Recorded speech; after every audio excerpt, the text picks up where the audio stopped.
Friends, welcome to my YouTube channel Sonam chemistry classes. तो friends, this is the lecture number 7th of BSc second semester chemistry important question series. तो friends, आज की video में हम समझेंगे कि क्लियानी-फिशर synthesis क्या होता है। तो लेट्स स्टार्ट आवर लेक्चर। तो फ्रेंड्स, बेसिकली क्लियानी-फिशर सिंथेसिस एक स्टेप वाइज केमिकल रिएक्शन होती है जिससे हम किसी भी एल्डोज शुगर की जो कार्बन चेन है उसे क्या कर सकते हैं, लंबा कर सकते हैं। एग्जाम्पल से समझते हैं। फॉर एग्जाम्पल कि मेरे पास क्या है, 5 कार्बन वाली एल्डोज शुगर है। पहले तो ये समझते हैं कि एल्डोज शुगर होती क्या है। ऐसी शुगर जिसमें क्या हो, एल्डिहाइड ग्रुप प्रेजेंट हो, this is called aldehyde group. इस तरीके का ग्रुप प्रेजेंट हो उसे हम बोलते हैं एल्डोज शुगर। तो मेरे पास अगर 5 कार्बन वाली कोई एल्डोज शुगर है और उस पर मैं क्या कर रहा हूँ, उसकी क्लियानी-फिशर सिंथेसिस उस पर क्या कर रहा हूँ, अप्लाई कर रहा हूँ। स्टेप वाइज प्रोसीजर उस पर क्या करूँ, अप्लाई करूँ। तो क्या होगा, वो क्या होगी, हमारी जो 5 कार्बन वाली एल्डोज शुगर है वो क्या हो जाएगी, 6 कार्बन वाली एल्डोज शुगर में कन्वर्ट हो जाएगी। तो यही क्या है, इसी जो स्टेप वाइज प्रोसीजर है कार्बन चेन को लंबा करने का, एल्डोज शुगर की कार्बन चेन को लंबा करने का, वही क्या है, क्लियानी-फिशर सिंथेसिस है। तो आज की वीडियो में हम इसी के बारे में बात करेंगे, इसकी डेफिनेशन के बारे में बात करेंगे और इस हम एग्ज़ाम में इस रिएक्शन को स्टेप वाइज किस तरीके से लिखेंगे उस पर बात करेंगे। तो ये आपके एग्ज़ाम के लिए काफ़ी इम्पोर्टेंट है। ये आपके शॉर्ट नोट में भी आ सकता है, शॉर्ट आंसर टाइप क्वेश्चन में भी आ सकता है और लॉन्ग आंसर टाइप क्वेश्चन में भी आ सकता है। तो सबसे पहले हम डेफिनेशन देखते हैं कि किस तरीके से हम एग्ज़ाम में लिखेंगे।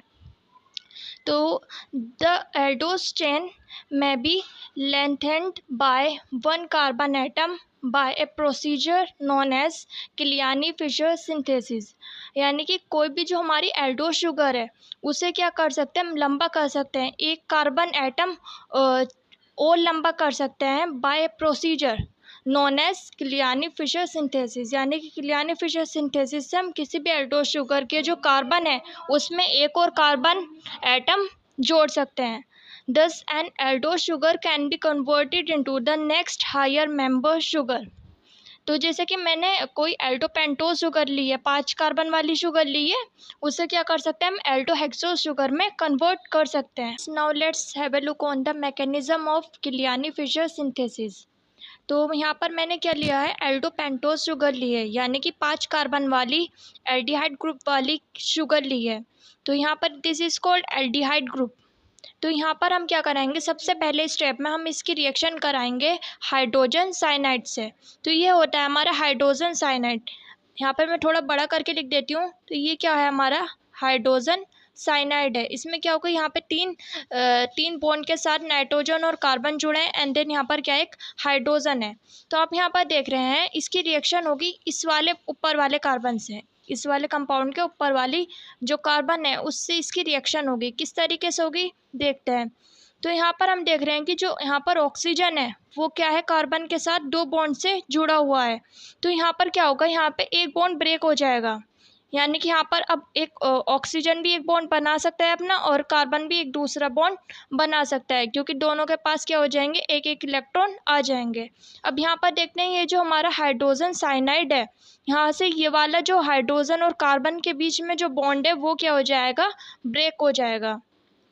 तो यहाँ पर जैसे ये ब्रेक होगा तो यहाँ से ये वाला जो पार्ट है इस कंपाउंड का, हाइड्रोजन साइनाइड का जो ये वाला पार्ट है, ये क्या होगा, कार्बन के साथ जुड़ जाएगा। देखिए यहाँ पर आकर ये कार्बन के साथ अटैच हो जाएगा। एंड यहाँ पर हम देख रहे थे कि ऑक्सीजन की भी एक वैलेंसी क्या हो गई है, खाली हो गई है। तो यहाँ पर हाइड्रोजन जो है ये वाला वो ऑक्सीजन के साथ जुड़ जाएगा, यानी कि हाइड्रोक्सिल ग्रुप में कन्वर्ट हो जाएगा। तो देखते हैं किस तरीके का कंपाउंड बना है। तो बेसिकली यहाँ पर सबसे ऊपर क्या आ जाएगा, साइनाइड ग्रुप आ जाएगा, उसके नीचे ये वाला कार्बन जो है हमारा ये होगा और यहाँ पर ये हाइड्रोक्सिल ग्रुप बन गया है। यहाँ से हाइड्रोजन ऑक्सीजन के साथ जुड़ गया है और यहाँ पर ये हाइड्रोजन हमारा एज इट इज़ रहेगा और बाकी चेन हमारी क्या रहेगी, एज इट इज़ रहेगी। तो friends, this compound is called arabinose cyanohydrin. तो बेसिकली ये क्या है, एक इंटरमीडिएट है। ये ऑलरेडी क्या हो चुका है, जो ये हमारा कंपाउंड है ये क्या हो चुका है, ऑलरेडी 6 कार्बन वाले कंपाउंड में कन्वर्ट हो चुका है। आप काउंट करके देख सकते हैं 1 2 3 4 5 एंड 6। इस वाले कंपाउंड में क्या है 6 कार्बन है, जबकि इस वाले कंपाउंड में हमारे क्या है 5 कार्बन है।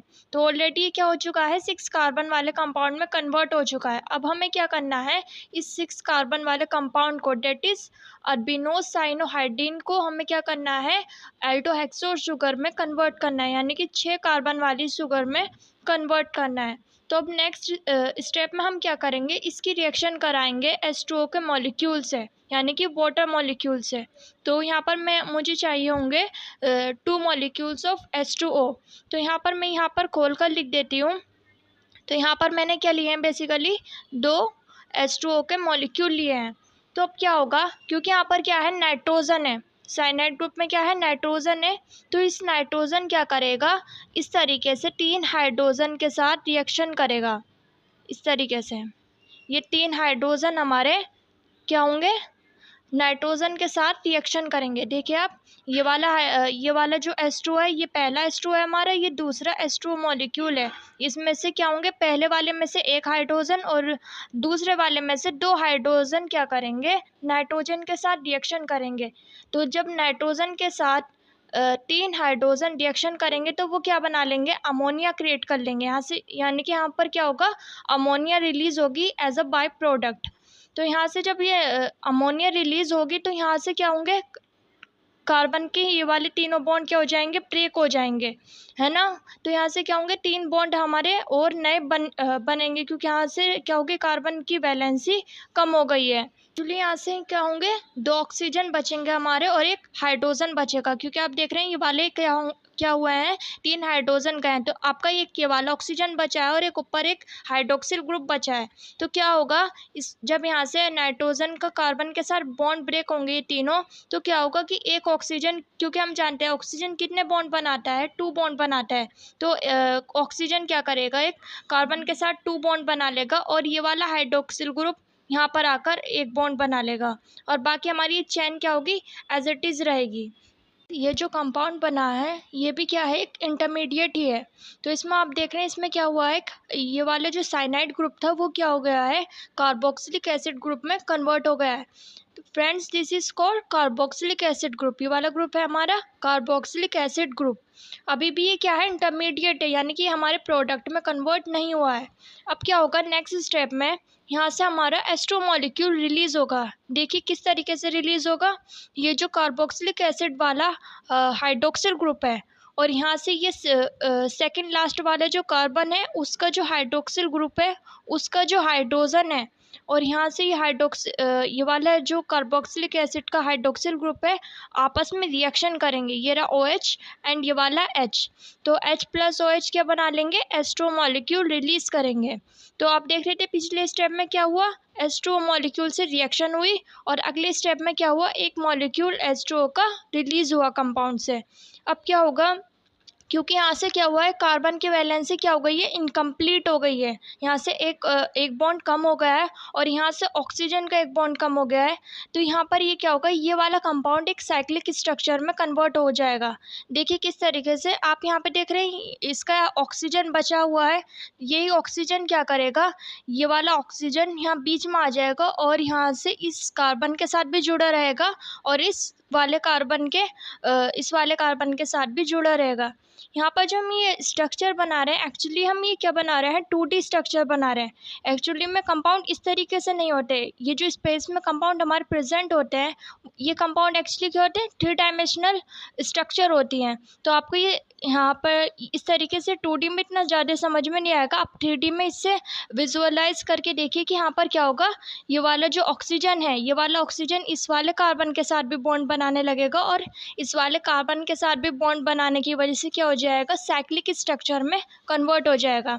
स्ट्रक्चर बना के देखते हैं। तो यहाँ पर क्या हुआ है एक सेकेंड, तो यहाँ पर क्या होगा ये वाले जो ऑक्सीजन है यहाँ पर हम क्या बनाएंगे बीचों बीच ये वाले ऑक्सीजन को रख लेंगे दिखाने के लिए कि ये वाला जो ऑक्सीजन है वो दोनों कार्बन के साथ क्या बना रहा है बॉन्ड बना रहा है। तो यहाँ से ये इस तरीके से ये वाला ऑक्सीजन दोनों कार्बन के साथ बॉन्ड बनाने लगेगा और यहाँ पर हमारी बाकी स्ट्रक्चर क्या रहेगी, एज इट इज़ रहेगी। बाकी जो हमारे कंपाउंड है वो क्या होगा, एज इट इज़ ही रहेगा। तो अब ये क्या है, इंटरमीडिएट ही है, क्योंकि क्या है, साइक्लिक स्ट्रक्चर काफ़ी अनस्टेबल होती है साइक्लिक स्ट्रक्चर यूजुअली। तो अब क्या होगा, नेक्स्ट स्टेप में इसका क्या होगा, इस कंपाउंड का रिडक्शन होगा। इसके लिए हम एक रेड्यूसिंग एजेंट का उपयोग करेंगे, डेट इज़ NaBH4। तो यहाँ से क्या होगा, आप देख रहे हैं यहाँ से ये वाला जो ऑक्सीजन ग्रुप है, सॉरी यहाँ पर जो ये जो ऑक्सीजन है वो क्या करेगा, यहाँ से बॉन्ड ब्रेक हो जाएगा इस तरीके से यहाँ से, और ये वाला ऑक्सीजन क्या करेगा, हाइड्रोजन के साथ रिएक्शन करेगा। क्योंकि क्या होता है, रेड्यूसिंग एजेंट जब भी पार्टिसिपेट करता है, किसी भी कंपाउंड से रिएक्ट करता है, तो वो क्या करता है, उस कंपाउंड में हाइड्रोजन को ऐड कर देता है। तो यहाँ पर क्या होगा, क्योंकि हम देख रहे हैं ये वाला ऑक्सीजन दोनों कंपाउंड से, दोनों कार्बन से क्या बना रहा है, बॉन्ड बना रहा है। तो यहाँ से ये वाले जो बॉन्ड है इस तरीके से ब्रेक हो जाएगा यहाँ से, और ये वाला ऑक्सीजन हाइड्रोजन के साथ रिएक्शन कर हाइड्रोक्सिल ग्रुप बना लेगा, और एक हाइड्रोजन इस वाले कार्बन के पास जुड़ जाएगा। देखते हैं किस तरीके से स्ट्रक्चर बनेगी। तो यहाँ पर हम देख रहे हैं C+O इस तरीके से ही रहेगा, और यहाँ पर ये बॉन्ड टूट जाएगा ऑक्सीजन के साथ, और यहाँ पर क्या होगा, रेड्यूसिंग एजेंट के साथ रिएक्शन होने की वजह से हाइड्रोजन जुड़ जाएगा, और बाकी स्ट्रक्चर हमारी एज इट इज़ ही रहेगी। तो देख लेते हैं किस तरीके से बनेगी। COH इस तरीके से यहीं रहेगा, और यहाँ पर क्या होगा, ये वाला हमने देखा है कि ये वाला जो ऑक्सीजन है हाइड्रोजन के साथ हाइड्रोजन से जुड़ जाएगा। तो यहाँ पर ये क्या होगा, अगेन एक हाइड्रोक्सिल ग्रुप में कन्वर्ट हो जाएगा, और बाकी हमारी स्ट्रक्चर एज इट इज़ ही रहेगी। तो अब क्या होगा, यही हमारा क्या होगा, प्रोडक्ट होगा। अब आप देख लीजिए इसमें क्या है, एल्डिहाइड ग्रुप भी है। ये वाला ग्रुप हमारा क्या है, एल्डिहाइड ग्रुप है, और ये क्या है, 6 कार्बन वाली शुगर है। तो काउंट भी कर सकते हैं आप, 1 2 3 4 5 6। तो ये क्या है, ये है हमारी डी ग्लूकोज। अब इस वाले जो कंपाउंड है ये हमारा, इस वाला यहाँ पर एक्चुअली हमें 2 प्रोडक्ट मिलेंगे, इसके साथ साथ हमें इसका आइसोमर भी मिलेगा, सॉरी डी ग्लूकोज के साथ हमें यहाँ पर डी मैनोज भी मिलेगा। तो यहाँ पर क्या होगा, बाकी स्ट्रक्चर हमारी सेम ही रहेगी। मैं एक मिनट स्ट्रक्चर बना देती हूँ इसकी, डी मैनोज की। तो फ्रेंड्स ये है डी मैनोज की स्ट्रक्चर। तो यहाँ पर ये क्या होंगे, डी ग्लूकोज और डी मैनोज क्या होता है, आइसोमर होते हैं। तो यहाँ पर आपको यहाँ पर दोनों जो डी ग्लूकोज है और डी मैनोज है उनका क्या मिलेगा, मिक्सचर मिलेगा। तो बेसिकली ये जो हमारी क्लियानी फिशर सिंथेसिस है काफ़ी लेंथी प्रोसीजर है, लेकिन आपके एग्ज़ाम के पॉइंट ऑफ व्यू से काफ़ी इम्पोर्टेंट है। तो आप इसे 1-2 बार प्रैक्टिस कीजिए, आपको समझ में आ जाएगा। आपको कोई भी डाउट है तो आप मुझे कमेंट सेक्शन में लिखकर पूछ सकते हैं। एंड अगर आपको मेरी वीडियो पसंद आई है तो please subscribe to my channel. Thanks for watching this video, have a nice day. ये जो कंपाउंड बना है ये भी क्या है, एक इंटरमीडिएट ही है। तो इसमें आप देख रहे हैं इसमें क्या हुआ है, ये वाला जो साइनाइड ग्रुप था वो क्या हो गया है, कार्बोक्सिलिक एसिड ग्रुप में कन्वर्ट हो गया है। तो friends this is called carboxylic acid group. ये वाला ग्रुप है हमारा कार्बोक्सिलिक एसिड ग्रुप। अभी भी ये क्या है, इंटरमीडिएट है, यानी कि हमारे प्रोडक्ट में कन्वर्ट नहीं हुआ है। अब क्या होगा, नेक्स्ट स्टेप में यहाँ से हमारा एस्ट्रो मॉलिक्यूल रिलीज़ होगा। देखिए किस तरीके से रिलीज़ होगा, ये जो कार्बोक्सिलिक एसिड वाला हाइड्रोक्सिल ग्रुप है, और यहाँ से ये सेकंड लास्ट वाला जो कार्बन है उसका जो हाइड्रोक्सिल ग्रुप है उसका जो हाइड्रोजन है, और यहाँ से ये वाला जो कार्बोक्सिलिक एसिड का हाइड्रोक्सिल ग्रुप है आपस में रिएक्शन करेंगे। ये रहा OH एंड ये वाला H। तो H+OH क्या बना लेंगे, एस्ट्रो मॉलिक्यूल रिलीज़ करेंगे। तो आप देख रहे थे पिछले स्टेप में क्या हुआ, H2O मॉलिक्यूल से रिएक्शन हुई, और अगले स्टेप में क्या हुआ, एक मॉलिक्यूल H2O का रिलीज़ हुआ कंपाउंड से। अब क्या होगा, क्योंकि यहाँ से क्या हुआ है, कार्बन की वैलेंसी क्या हो गई है, इनकम्प्लीट हो गई है। यहाँ से एक बॉन्ड कम हो गया है, और यहाँ से ऑक्सीजन का एक बॉन्ड कम हो गया है। तो यहाँ पर ये क्या होगा, ये वाला कंपाउंड एक साइक्लिक स्ट्रक्चर में कन्वर्ट हो जाएगा। देखिए किस तरीके से, आप यहाँ पे देख रहे हैं इसका ऑक्सीजन बचा हुआ है, यही ऑक्सीजन क्या करेगा, ये वाला ऑक्सीजन यहाँ बीच में आ जाएगा, और यहाँ से इस कार्बन के साथ भी जुड़ा रहेगा, और इस वाले कार्बन के इस वाले कार्बन के साथ भी जुड़ा रहेगा। यहाँ पर जो हम ये स्ट्रक्चर बना रहे हैं, एक्चुअली हम ये क्या बना रहे हैं, 2D स्ट्रक्चर बना रहे हैं। एक्चुअली में कंपाउंड इस तरीके से नहीं होते। ये जो स्पेस में कंपाउंड हमारे प्रेजेंट होते हैं, ये कंपाउंड एक्चुअली क्या होते हैं, 3 डायमेंशनल स्ट्रक्चर होती हैं। तो आपको ये यहाँ पर इस तरीके से 2D में इतना ज़्यादा समझ में नहीं आएगा। आप 3D में इससे विजुअलाइज करके देखिए कि यहाँ पर क्या होगा। ये वाला जो ऑक्सीजन है, ये वाला ऑक्सीजन इस वाले कार्बन के साथ भी बॉन्ड बनाने लगेगा, और इस वाले कार्बन के साथ भी बॉन्ड बनाने की वजह से क्या हो जाएगा, साइक्लिक स्ट्रक्चर में कन्वर्ट हो जाएगा। स्ट्रक्चर बना के देखते हैं। तो यहाँ पर क्या हुआ है, एक सेकेंड। तो यहाँ पर क्या होगा, ये वाले जो ऑक्सीजन है, यहाँ पर हम क्या बनाएंगे, बीचों बीच ये वाले ऑक्सीजन को रख लेंगे, दिखाने के लिए कि ये वाला जो ऑक्सीजन है वो दोनों कार्बन के साथ क्या बना रहा है, बॉन्ड बना रहा है। तो यहाँ से ये इस तरीके से ये वाला ऑक्सीजन दोनों कार्बन के साथ बॉन्ड बनाने लगेगा। और यहाँ पर हमारी बाकी स्ट्रक्चर क्या रहेगी, एज इट इज़ रहेगी। बाकी जो हमारे कंपाउंड है वो क्या होगा, एज इट इज़ ही रहेगा। तो अब ये क्या है, इंटरमीडिएट ही है, क्योंकि क्या है, साइक्लिक स्ट्रक्चर काफ़ी अनस्टेबल होती है साइक्लिक स्ट्रक्चर यूजुअली। तो अब क्या होगा, नेक्स्ट स्टेप में इसका क्या होगा, इस कंपाउंड का रिडक्शन होगा। इसके लिए हम एक रेड्यूसिंग एजेंट का उपयोग करेंगे, डेट इज़ NaBH4। तो यहाँ से क्या होगा, आप देख रहे हैं यहाँ से ये वाला जो ऑक्सीजन ग्रुप है, सॉरी यहाँ पर जो ये जो ऑक्सीजन है वो क्या करेगा, यहाँ से बॉन्ड ब्रेक हो जाएगा इस तरीके से यहाँ से। और ये वाला ऑक्सीजन क्या करेगा, हाइड्रोजन के साथ रिएक्शन करेगा। क्योंकि क्या होता है, रेड्यूसिंग एजेंट जब भी पार्टिसिपेट करता है, किसी भी कंपाउंड से रिएक्ट करता है, तो वो क्या करता है, उस कंपाउंड में हाइड्रोजन को ऐड कर देता है। तो यहाँ पर क्या होगा, क्योंकि हम देख रहे हैं ये वाला ऑक्सीजन दोनों कंपाउंड से, दोनों कार्बन से क्या बना रहा है, बॉन्ड बना रहा है। तो यहाँ से ये वाले जो बॉन्ड है इस तरीके से ब्रेक हो जाएगा यहाँ से, और ये वाला ऑक्सीजन हाइड्रोजन के साथ रिएक्शन कर कर हाइड्रोक्सिल ग्रुप बना लेगा, और एक हाइड्रोजन इस वाले कार्बन के पास जुड़ जाएगा। देखते हैं किस तरीके से स्ट्रक्चर बनेगी। तो यहाँ पर हम देख रहे हैं C डबल बॉन्ड O इस तरीके से ही रहेगा, और यहाँ पर ये बॉन्ड टूट जाएगा ऑक्सीजन के साथ, और यहाँ पर क्या होगा, रेड्यूसिंग एजेंट के साथ रिएक्शन होने की वजह से हाइड्रोजन जुड़ जाएगा, और बाकी स्ट्रक्चर हमारी एज इट इज़ ही रहेगी। तो देख लेते हैं किस तरीके से बनेगी। COH इस तरीके से यहीं रहेगा, और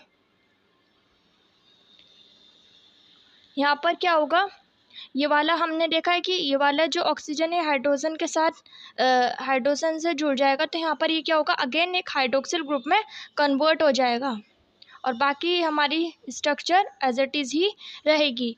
तो अब क्या होगा, यही हमारा क्या होगा, प्रोडक्ट होगा।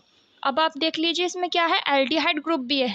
ये वाला ग्रुप हमारा क्या है, एल्डिहाइड ग्रुप है, और ये क्या है, 6 कार्बन वाली शुगर है। तो काउंट भी कर सकते हैं आप, 1 2 3 4 5 6। तो ये क्या है, ये है हमारी डी ग्लूकोज।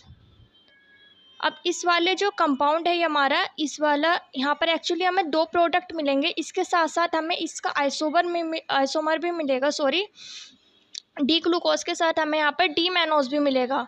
तो यहाँ पर क्या होगा, बाकी स्ट्रक्चर हमारी सेम ही रहेगी। मैं एक मिनट स्ट्रक्चर बना देती हूँ इसकी, डी मैनोज की। तो फ्रेंड्स ये है डी मैनोज की स्ट्रक्चर। तो यहाँ पर ये क्या होंगे, डी ग्लूकोज और डी मैनोज क्या होते हैं, आइसोमर होते हैं। तो यहाँ पर आपको यहाँ पर दोनों जो डी ग्लूकोज है और डी मैनोज है उनका क्या मिलेगा, मिक्सचर मिलेगा। तो बेसिकली ये जो हमारी क्लियानी फिशर सिंथेसिस है काफ़ी लेंथी प्रोसीजर है, लेकिन आपके एग्ज़ाम के पॉइंट ऑफ व्यू से काफ़ी इम्पोर्टेंट है। तो आप इसे 1-2 बार प्रैक्टिस कीजिए, आपको समझ में आ जाएगा। आपको कोई भी डाउट है तो आप मुझे कमेंट सेक्शन में लिखकर पूछ सकते हैं। एंड अगर आपको मेरी वीडियो पसंद आई है तो please subscribe to my channel. Thanks for watching this video. Have a nice day.